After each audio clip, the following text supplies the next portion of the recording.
It's 11:30, so we'll begin our September 16th, 2020 commission meeting. We'll start off by I will give the invocation, and then our county attorney, Steve Hatfield, will lead us in the pledge.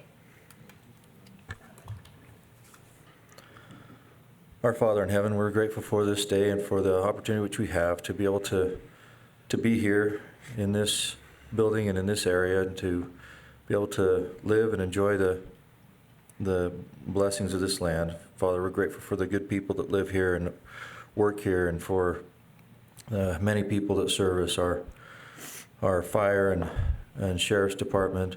Please guard and protect them as they are in harm's way at various times, that they will be protected. Father, please bless our armed forces throughout the world, wherever they may be. Please guard and protect them as they help protect our interests and to be able to allow us to be able to enjoy our freedoms. Father, please bless us this day, that we might be able to do those things which would be pleasing unto Thee, and be able to make the decisions which would be best for the citizens of the county, and being able to help things progress and move forward. We are grateful for all that we have, and for the relationships that we have with one another, and for this time. We're grateful that we live in the area that we live, and we're not experiencing near the strife and the problems that we see in other parts of our country. Please bless those who are sick or afflicted with any illness, as well as that this COVID-19, that they will be able to recover, and that we'll be able to have them join up with us again. We're grateful for all these things, and we say this humbly in the name of Jesus Christ. Amen. Amen. Please stand, hand of your heart, repeat after me. I pledge allegiance to the flag of the United States of America, and to the republic for which it stands, one nation, under God, indivisible, with liberty and justice for all. Thank you.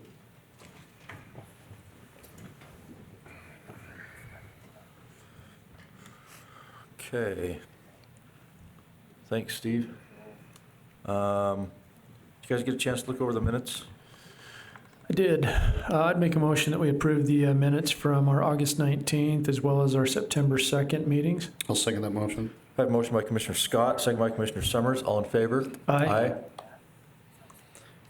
Okay. Do we have anything on future agenda items?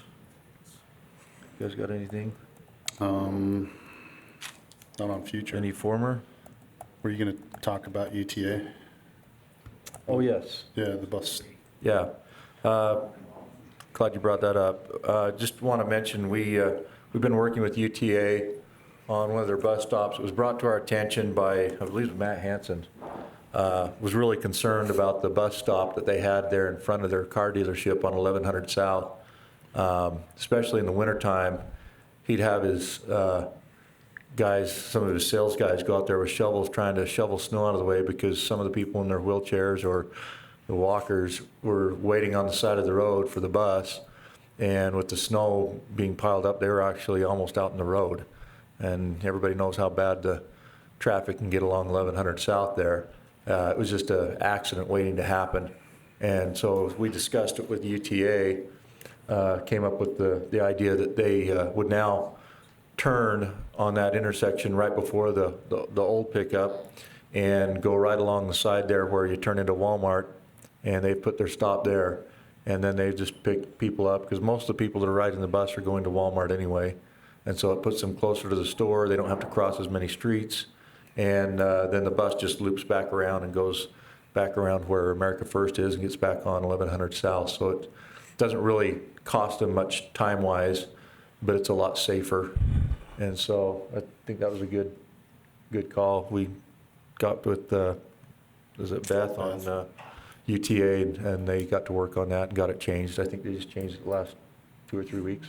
Yeah. So anyway, so. Was Scott going to talk about green? Yeah, you want to tell us about COVID? We're green. Took us 3 months, but we're green. No, our case counts have been extremely low, and so we petitioned back in June. We had a little bit of a spike in July, and then there were a couple of delays. And it was granted, it became effective on September 11th, so last Friday. It doesn't mean it's free for all. We're at the new normal, whatever that means. And so it does allow us to have expanded gatherings. You can have more than 50 people in one place, and so it does open up some possibilities. It doesn't change any of the restrictions in the schools. Those are mandated through the state, through the governor's office, and through the state Department of Ed. And so nothing has changed there at the present. Our local superintendent for the schools did request through the state that those options be allowed to be changed at the local level. And so we haven't heard anything back from them on that. But right now, they're still requiring masks in schools. If you go into private businesses and they require it to enter their workplace, that's certainly their prerogative. So, but we really appreciate, and that was a message we wanted to get out, everybody's assistance in this. It hasn't been a pleasant time. It hasn't been an easy time, but everybody working together and taking care of each other, I think, has contributed to our low case counts. We're running between 0 and 3 new positive cases a day for about the last 3 to 4 weeks. And we're running still 60 active cases or less. So it's good. I wouldn't trade our problems for those elsewhere on any day. So one of the other exemptions, I think I read that he was actually going to try to exempt the outlying schools. So Snowville, Park Valley, Grouse Creek, they wanted to exempt them completely before we even had the local mandate. So I haven't heard, did the state tell the superintendent about the outlying schools, what they could do? No, they were specifically asking because there's 3 very rural schools in the county, and all of the students that are there are either siblings in most cases, or they're very close friends, and so they spend 24 hours a day together in some cases. And so the only time that they wear their mask is when they're in school, but the rest of the time they're being exposed to the exact same kids. And so it's really not a one-size-fits-all, and that was explained in the letter. And so hopefully some latitude will be given, but that's where that's at. So Okay. All right, well, appreciate the info. So, knock on wood again, Corey, we don't have any fire issues. No, So good. that's great. Things are relatively quiet, so that's a good thing. So do you guys have anything else? Mm-mm. Okay.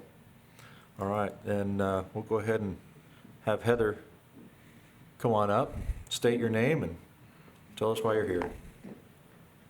I'm Heather Nelson. I'm with the Bookmobile, and I just have 2. We have 2 spots on our library board that have been, their terms ended, so we just need to replace them.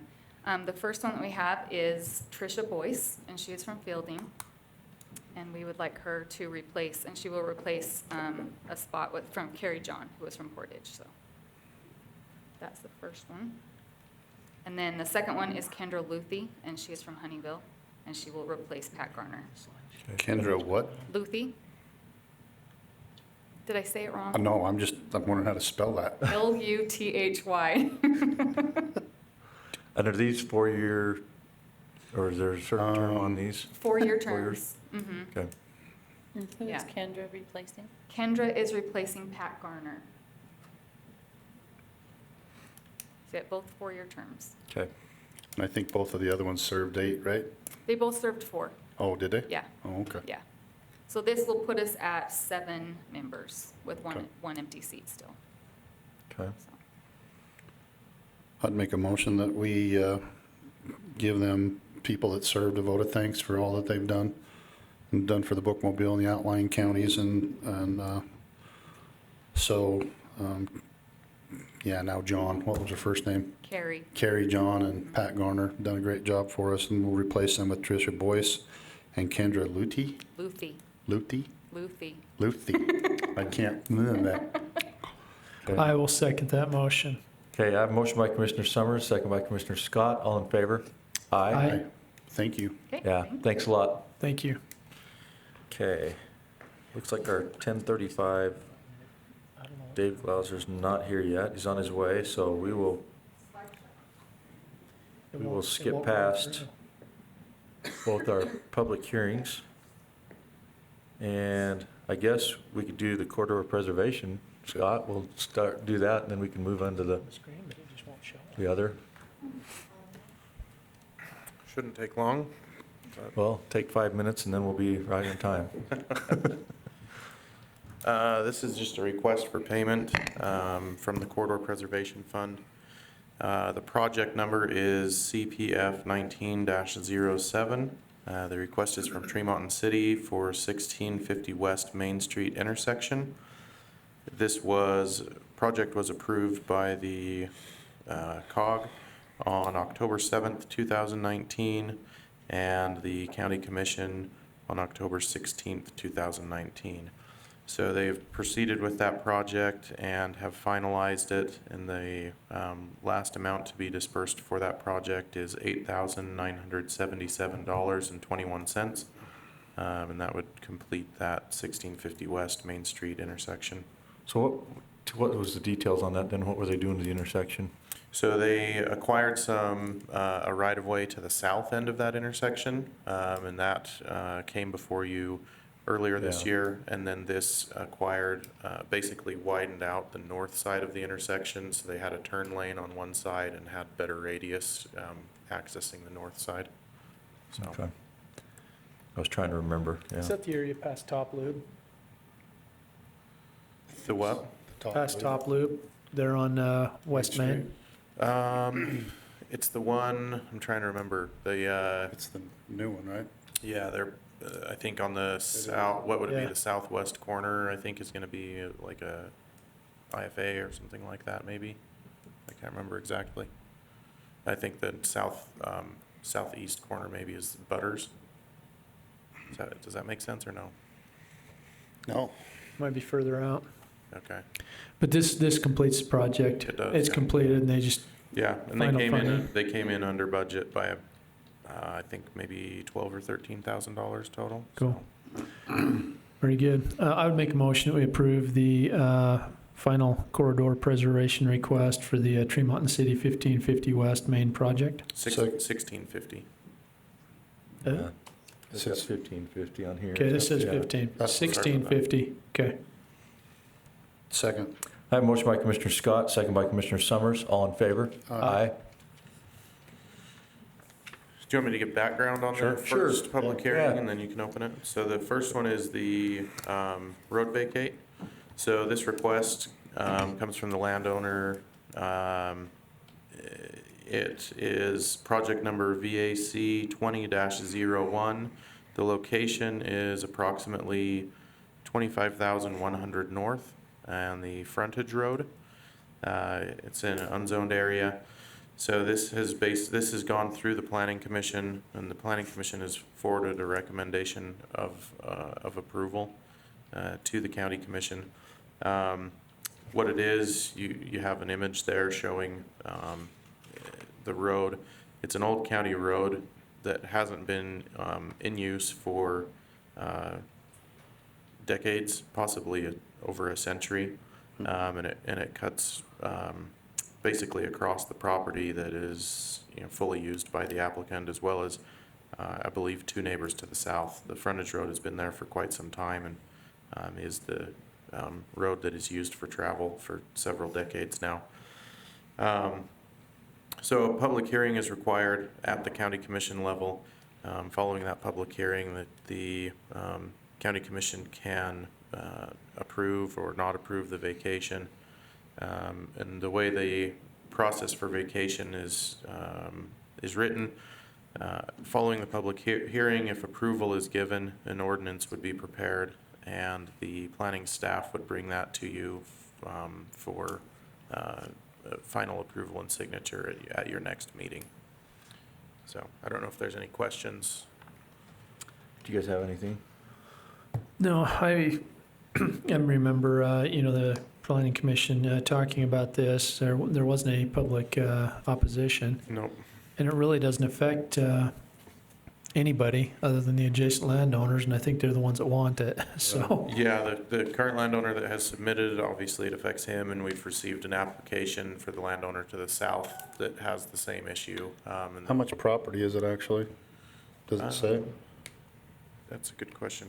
It's gonna, in that drawing that you have on the survey. Because that will actually up. Scott, while you're looking that up, I'm going to go ahead and open the public hearing for the road vacate. It's 11:45, so. Yeah, so it doesn't show in this image. I've got a legal description though for the survey. So do they realize that that'll up their taxes? I do not know the answer to that. Okay, I'm just throwing that out there. Okay. You might want to warn them before they get their next tax notice that they went up by an acre or whatever. I mean, I'm sure it's next to Minimal. nothing. That's next to all green nothing. belt right around it, isn't it? Yeah, Yeah, I'm not sure what their total acreage is and if it is currently in Greenbelt or qualifies. I can just see.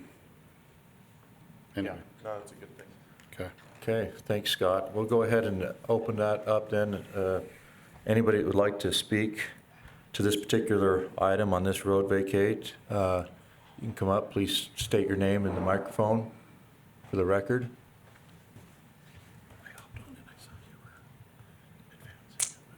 Well, you come in here.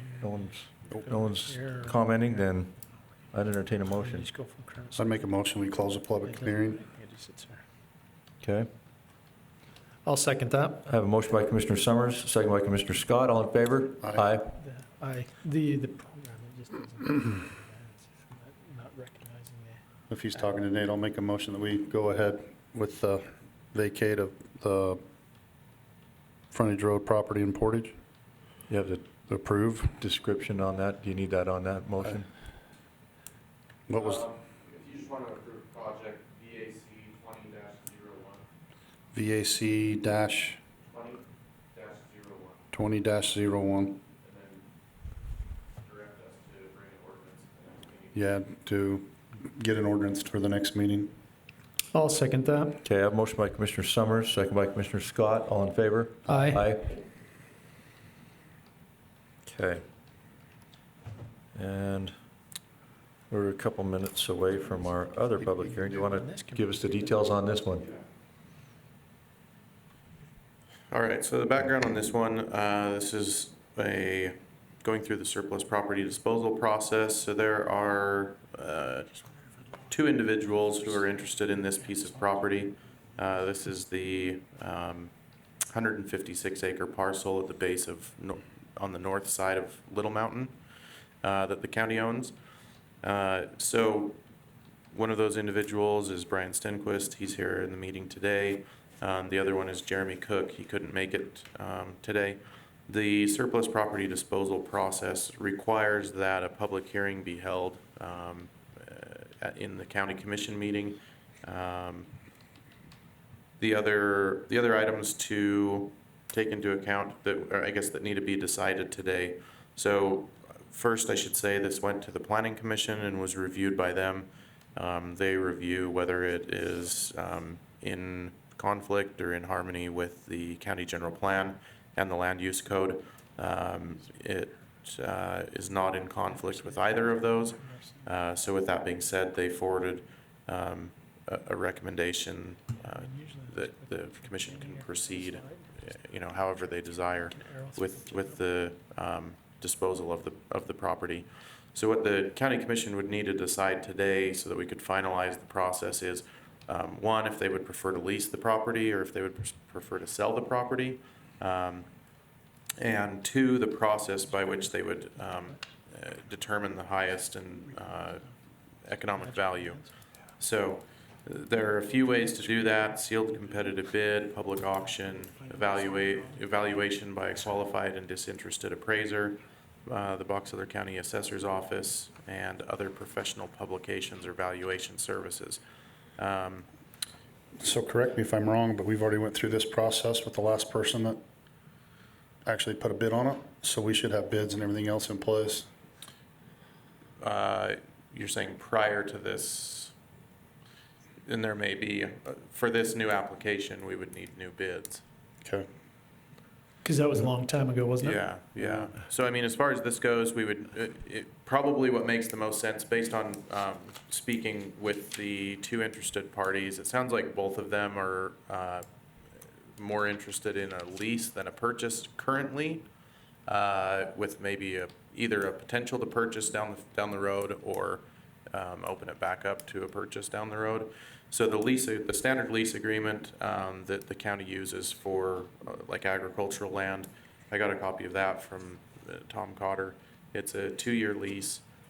So anyway, I guess my thought, we could do probably what makes the most sense is a sealed competitive bid, get it under that 2-year lease agreement, and then in 2 years, if the 2 individuals who are interested in purchasing it at that time, then the lease would be up. We could run it back through the disposal process.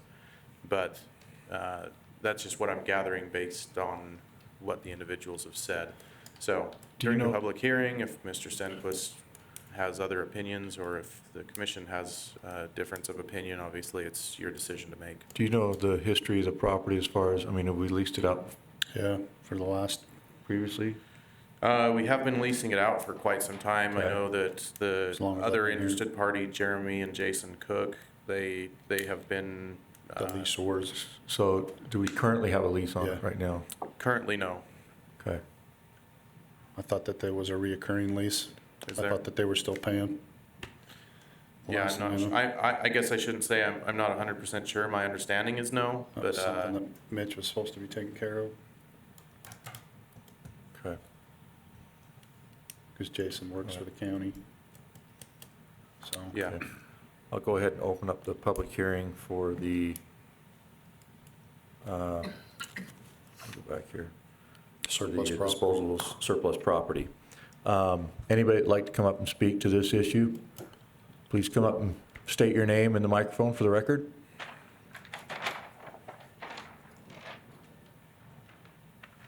Yeah, my name's Brian Stenquist. I'm quite familiar with this property. Here's a map of it. Kind of got the acreage breakdown. This is probably 40 years old, the old ASCS map. Okay. And you farm pretty close to that, right? A mile away, yeah. Yeah. Okay. Okay, let me, this is the property in question right here, except it's the full quarter section, but historically there was no farming going on. The Mhm. mountainside Yeah, on that side. And then the county's got the road and the fence access road to the landfill. that cuts through it. And what I would need is basically, you know, how to proceed, but then I can go through that with, And it sounds like you And were interested in leasing as well as the other people, so. yeah, I would lease it, it'd be a cash lease on an annual basis, 2 years would be great, that'd give us time to, what I would wanna do Yeah, is basically, you know, nail down both the lease and the purchase price, you know, in the sealed bid process, say, we'll lease it for X amount for 2 years, and at that time, we will buy it for X amount of dollars. and I don't think we can do that, because that would Yeah. basically be encumbering the next people. We could lease it and then just open it up in 2 years after that. decide Am I at correct? that point? I think that's right. Yeah. So right now, we'll just So go in we and just lease. Make it either lease or lease buy it. sell. Yeah, either or, we can't do both at the same time. I'm open for either or. I guess you could ask for bids on either Both? or. Okay, You like could we say, do What would with, you lease this for? like What we would do you with purchase Bill it and for? stuff, yeah. Okay, Now, I'm kind of foggy on that. well, we'd just as soon sell it, I think. I don't know, we haven't really talked about it. I mean, it's ground that the county's had for years and years and years, but it's really serving no useful purpose for the county. I don't think that we have any No, plans for it in the you'd general maintain the plan. right of way going up to the Yeah, landfill, absolutely. and, you know, there'd be nothing really changed as far as the county goes. And I think No, I we're mean, as only long leasing it for 1,500 a year. Yeah, as long as that's in the final documents, that there's the permanent right of way, I mean, that would be the only thing that the county Yeah, would need. and for So, me to get this squared around as far as the purchase, I'd need a legal description, and the right of way would be in the legal description anyway. Okay, no, I'd be amenable to that. I think that's a great idea, is just to see from the interested parties what it would be for a lease.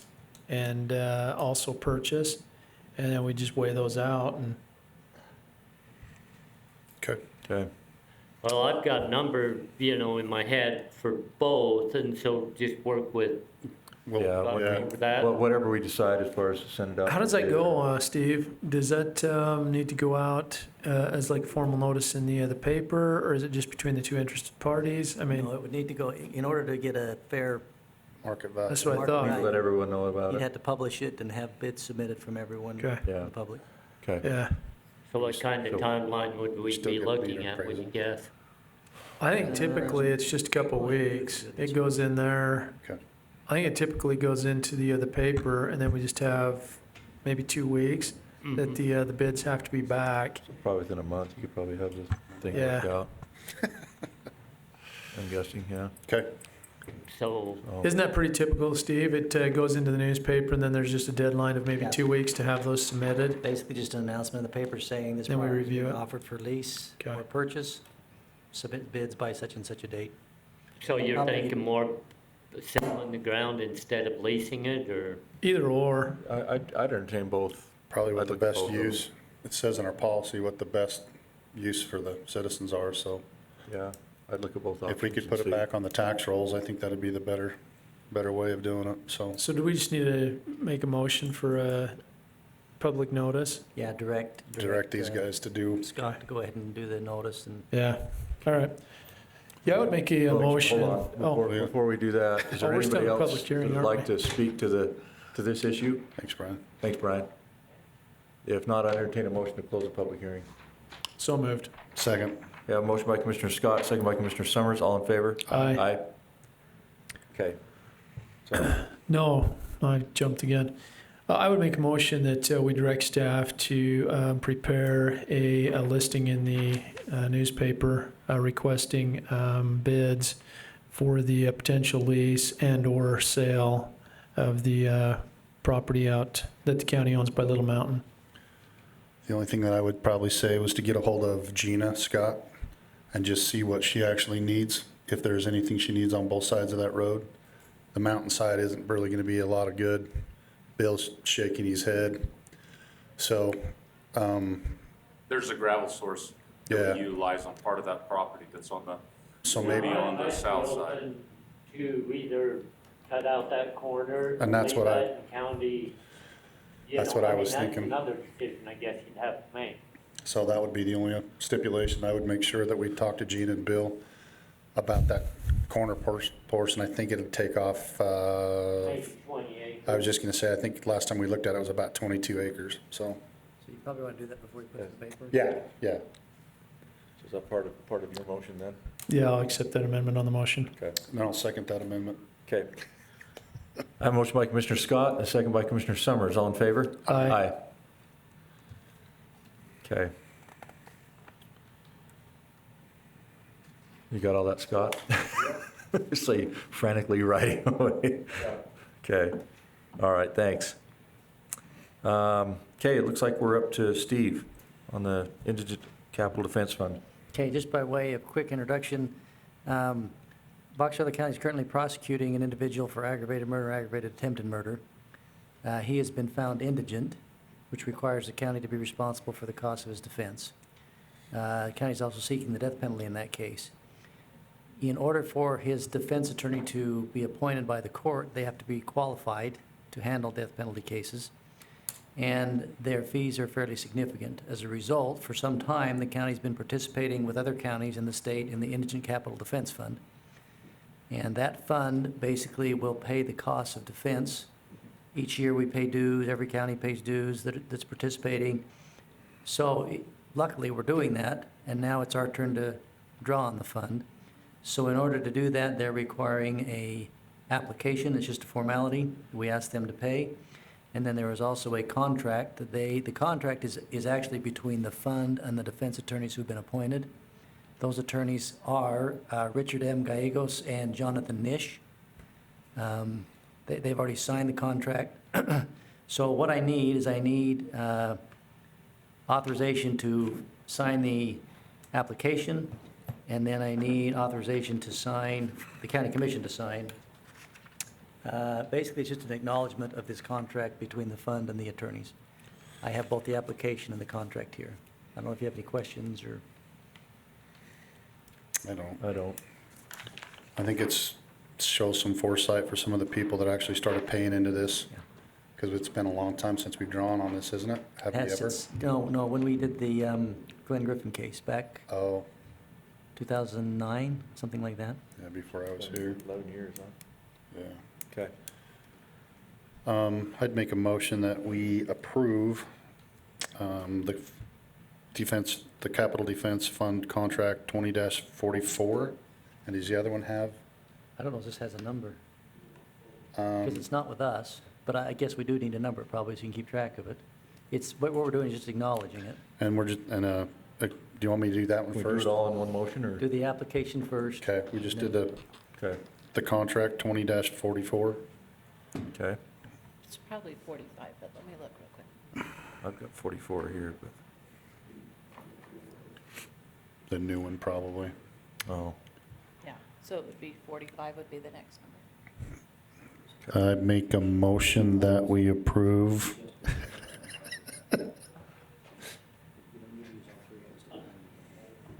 Are you good for a second, or? I'm just waiting on the contract number. We did the first one. Yeah, we're just doing the first one. Okay. I will second that. Okay, I have a motion by Commissioner Summers, a second by Commissioner Scott. All in favor? Aye. I also make a motion that we approve or acknowledge the contract 20-45. I'll second that as well. Okay, I have a motion by Commissioner Summers, second by Commissioner Scott. All in favor? Aye. Aye. Okay. Great. Okay, is Bill in here? Bill just stepped out. Bill, are you here? You want a little background? We're in the middle of doing some stuff out to Grass Creek, making Yeah. chips, roads. There we go. You're up, Bill. Sorry about that. I started on your background, but wasn't doing a very good job. No, so- Three of those. That's why we hollered at you. Get back in here, dang it. Today, I have before you a water purchase agreement for the Grouse Creek area.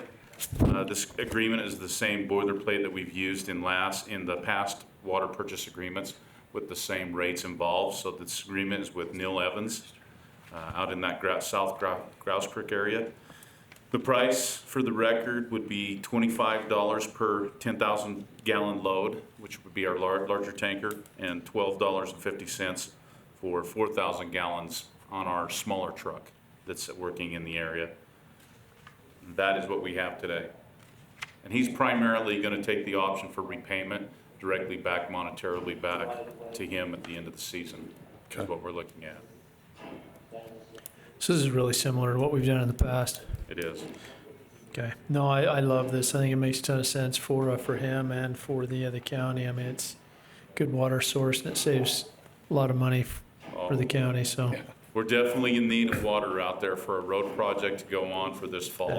Yeah. It's definitely dry and in need of rains out in the area. We're gonna use a lot of water. We're gonna keep 3 trucks running the entire project. Okay. I'd make a motion that we approve water purchase agreement number 20-43 for the Grouse Creek Road project. Second. I have a motion by Commissioner Scott, second by Commissioner Summers. All in favor? Aye. Aye. Thank you. Okay, thank Thanks, you, Bill. Bill. Okay, looks like we're up to our November 18th commission meeting change. Is everybody still good moving that to the 18th? I think so. It's right It is before. on the 18th, I think it's the 17th. Is it the 17th we're moving it Let me to? look. Is it the day before, right?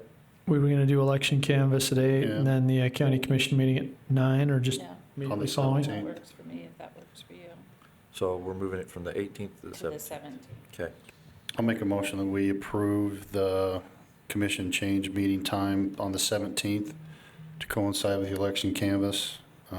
8 o'clock canvas, 9 o'clock commission. One question on that. Canvas won't take an hour. No. Do we want You to could do adjust the time, canvas if so? you want, Do like canvas at at 8:30? 9:30 Or 8:30, and then you have a little work session at Yeah. 8:45. Okay, You want to do that? What she said. okay. I will second the motion. Okay, I have a motion by Commissioner Summers, second by Commissioner Scott. All in favor? Aye. He just took the exit, so He did? I'll say, Okay. we could hurry and do a closed session and go back. As long as he knows to wait. Yeah. We can just wait for him. If somebody will just tell him that we went into a closed session, we'll bring him back after that. Oh, he just said he's here. Okay, good. Let me just get this signed. Have we got other things to sign, Jenica?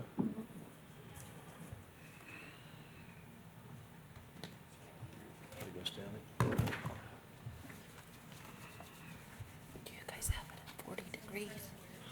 No, it's at 72. That's fine. If you want to tell him to come in, Jenica. I bumped it up a degree, so hopefully it'll get warm here in a second. Now that we're almost done.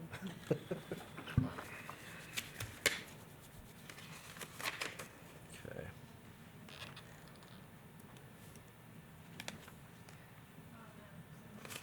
What's that? Oh, really? Do you go upstairs? That's, I told him second floor. Maybe he thinks this is the first. Oh. Okay. Holy moly. Well, I'm trying to call him.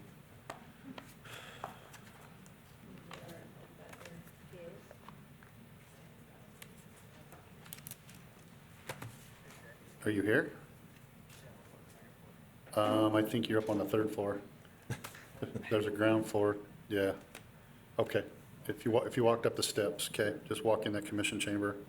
Thanks, bye. Where were we supposed to sign this one? Oh. I thought I heard you say something about it. I'm like, You done with yours? Yeah. I think he has a presentation too, Jeffrey. Through it later. We've got a zip drive? I think so. It's that stuff I sent you for that assemble, that app. I don't know if you ever got on and looked at it. This was the guy we met with, Thomas Wright. He was, Trying to remember. maybe somebody needs to go find him, Chrissy. His name's Dave. I got a, Start yelling, asking for Dave. I got a quality growth commission meeting I gotta get to. I think they're worried about having a quorum here in a minute.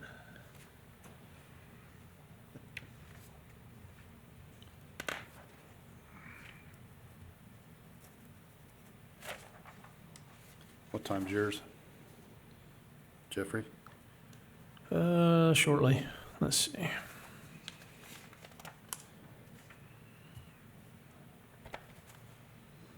I've got a little bit of time.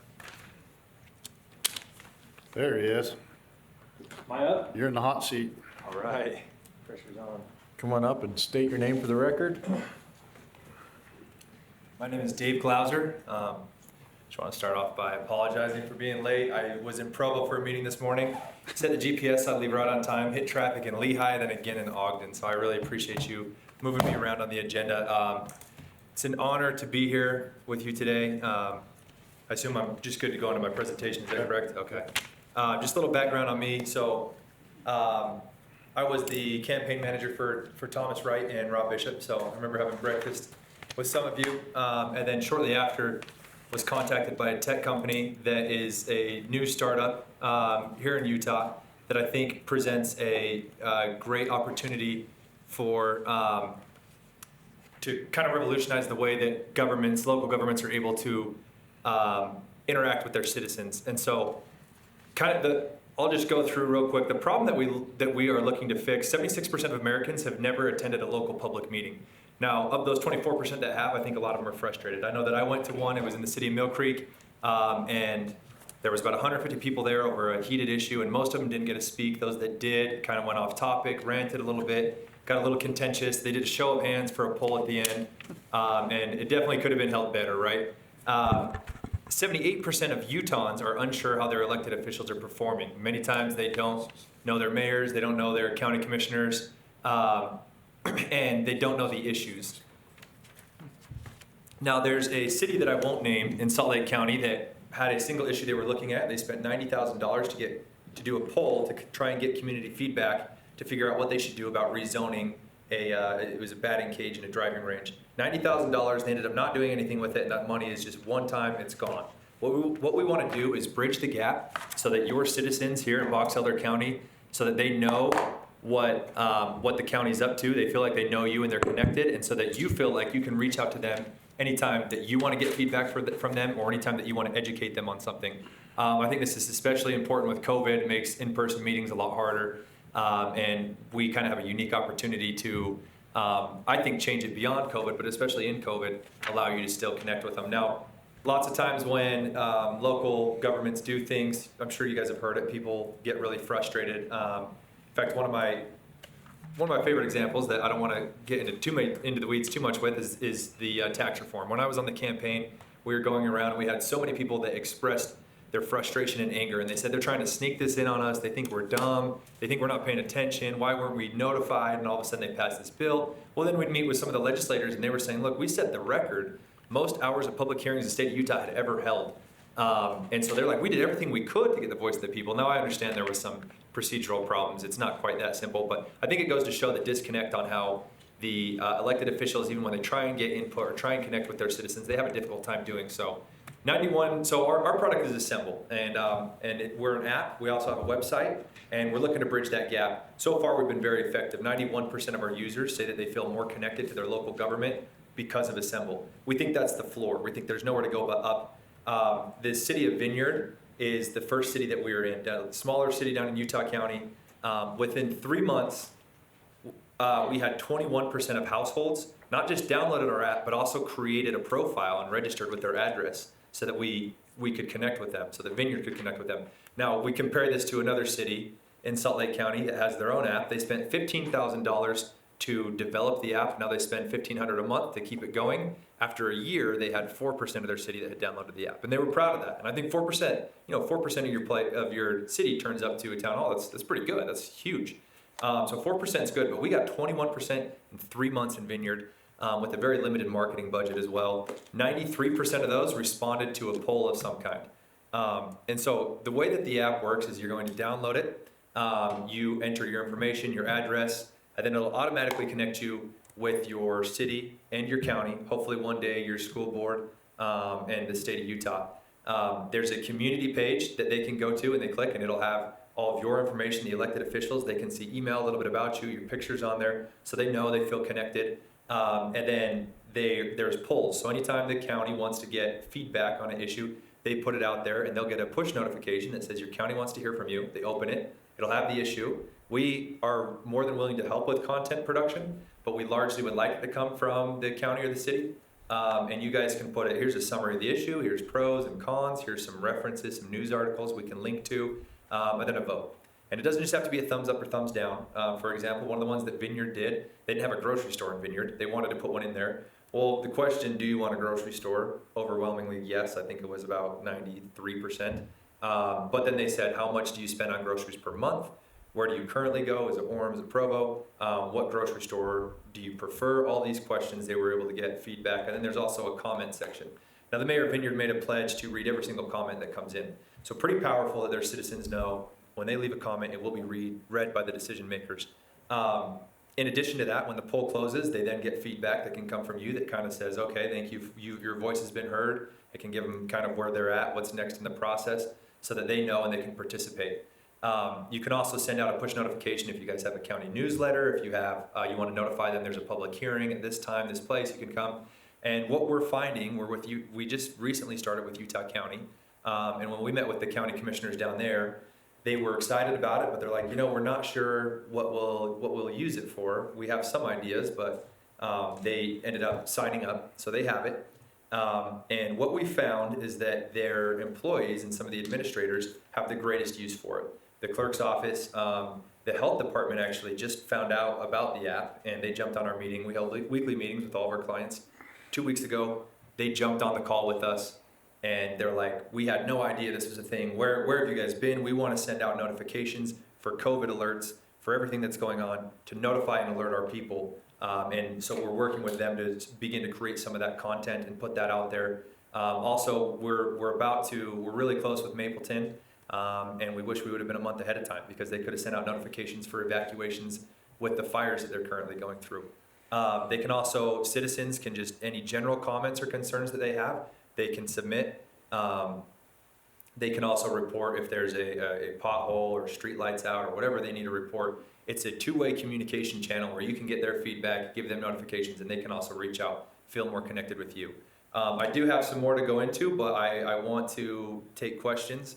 I want to be respectful of your time. So what questions do you have for me?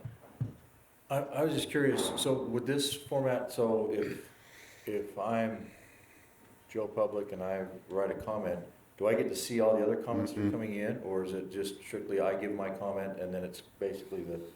You give your comment and it goes to the decision makers, which I think is one of the great benefits of this. I remember the town hall I was talking about that I went to was whether or not to put in a sidewalk, and a little kid had been hit by a car and killed, and so it was very heated. And I remember the mayor said, well, who wants a sidewalk? And everybody raises their hand and said, well, who doesn't? I'm thinking to myself, the people are here with their pitchforks. Who in their right mind is going to go Raise their and hand. But a citizen could be there with a very valid concern, and they don't want to get blasted for it. So it avoids some of that contention, personal attacks. I know on my city page, I live in Cottonwood Heights, my city Facebook page, there was recently a post from somebody accusing the neighbor of being a creep and looking in his windows and going off, and that's on this official city page, right? And they deleted it, but the damage was done. It's holy cow, there's these issues can really get into the weeds, they can get contentious. We're looking to avoid that. We just want the citizens to know that their voice is heard by the people making the decisions, by the people that they elected. I like that a lot better because I think you get true legitimate comments and you don't have the mobs and the pitchforks and people feeding off of that. I don't think that's productive at all. Yeah. And so I want to know what somebody's actually feeling and not just kind of that, that mob mentality, or for somebody to feel like, well, I can't leave a comment because if I put something out there, and I've had people, tell me that, they'll call and they'll say, hey, here's what I'm thinking. I want to talk to you directly because I don't want to put something out there because I'm a small business owner. And people hold that against you. I mean, it's kind of ridiculous these days. Yeah. You get So, shamed and... I like They do, that. and then you're unable to be honest, and people feel afraid. And especially, it seems like today's society, shaming has become more of a thing, and treating your neighbors differently based on their political views instead of who they are and the relationship that you could have. One of the examples that, and like I said, we're working with Utah County, but I'm sure you all probably saw Commissioner Ainge in that town hall With and the hands all mask. over the face mask. Yeah. Well, he was on Fox News after, and I kind of got a kick out of what he said, and I don't mean this to be disrespectful to him, but he said, well, I want to make clear that the people that were there, which, there's 100 people there, don't represent Utah County. Utah County, they want to be responsible and wear masks and they care about each other, and he went off, and I'm just thinking to myself, what are you basing that off of, right? And he might be right. He very well could be right. But if those are the 100 people that took the time and effort to show up and be there and have their voices heard, for him to completely disregard them and say, I didn't actually talk to him, but everybody that wasn't there agrees with me, it's almost undemocratic and a little disrespectful. And I think that now that we're working with him, he has a tool where he could put out a poll, and if 21% is what we're getting with the households in Utah County vote, that's a significant margin. I mean, polls don't get that kind of feedback. And then he could have something to go off of where he could actually have a feel for what his people really want and what they really believe. So that's kind of what we're looking to create. A lot of people want to be involved. They want to know what their mayor's doing. They want to know what their county commissioners are doing. I know this is a more involved county here than most, but a lot of people, if they have kids and different events and life gets so busy, they don't have the time to spend a whole evening, especially with every single issue. They wait till there's one that they're really passionate about. But with this app, people will know this is the app I go to connect with my mayor, with my county commissioners, with all local government. And it doesn't matter, hopefully, as we continue to work with cities and counties, if they move, it's the same app. It's where they go. Instagram's where they go for pictures. LinkedIn's where they go for jobs. Facebook's where they go to who knows what. Facebook's a little bit of everything. But this is where they go to be heard and to see what their county's doing and what their city's doing. I think it's really telling that 78% of Utahns don't know how their elected officials are doing. They just simply don't. And we're looking to fix that. Dave, I was just gonna actually ask, because there was some legislation last year when we were talking about public notices, saying that they were gonna be able to go to an electronic part, whether it was Facebook or some sort of, but this would be perfect for notices. If this thing, came out to where we could do a public notice and instead of having to go into the papers where papers are very seldom read. Absolutely. And Circulation's dropped big time. Yeah, so, all of a sudden, if you get 78% of your constituents, they're actually on this, if you do a push, and then say there's a public notice, blah, blah, blah. So, anyway, I've been on it. I've looked at it, I've taken the polls and things like that too, so. thank you, Commissioner. And once we, we have a contract with you guys, we will build it out even more specifically to your area. If you download the app, you can kind of get a feel for it, but the content isn't here specifically, obviously, because we're not getting it from you. But it is a young company and a Utah-based company. We are hopeful that the local elected officials and that you will be proud of us and that you'll be proud that this is a local company. We were one of the first counties that they came to and partnered with. And we're hoping this will eventually spread nationwide and that it'll then be, Box Elder County was one of the first to revolutionize the way that governments interact. And so we've gotten really good feedback from city managers, from the mayor of Vineyard. Our app store rating is 4.9. And at this point, we can really be flexible to get our app to do what you need it to do with whatever push notifications, whatever you need to alert the people about, whether urgent or just notifications. You can even say, hey, ballots were sent out today. Keep a look out for the mail, and here's where you go to register to vote. Make sure that you're registered, or make sure your vote was counted. Whatever need be. But it's just about kind of opening that two-way communication channel. Can you just send us an email? I hate to tell you, but I know I've got someplace to be and he's got a meeting he's got to go to. Absolutely. So will you just email Marla, Chrissy, and get it to the rest of us, or forward me one, and I'll make sure everybody gets that email. Absolutely, I will. Yeah, that'd be Thank you great. so much 'Cause, for your I mean, time. I know that's one of the questions I would have is some of the interior workings. Who is responsible for getting the content out there? How they interface with you? Obviously, the pricing on it. If it's a one-time deal, if there's an ongoing contract, how that works. And so, yeah, I'd be interested in looking that over. We kind of, Stan really twisted my arm and we kind of worked out a discount of a deal for you guys. So I'll email that to you. And Okay. and yeah, we do have a content specialist who will have weekly phone calls with somebody who you would like on the call to go over content. So, but I'll send that email. Thank you so much for your Cool. time. And it's good to see Thanks, you all. Dave. Thanks for Sorry. coming, Dave. Appreciate it. Hopefully we didn't hurt you too much. I decided I didn't get pulled over. Yeah, drive safe going back. Yeah, Thank you. thanks. Thanks. Thanks, Dave. Okay. I'll make a motion that we go into closed session to discuss personnel I'll second that. quickly. Okay. I have a motion by Commissioner Summers, second by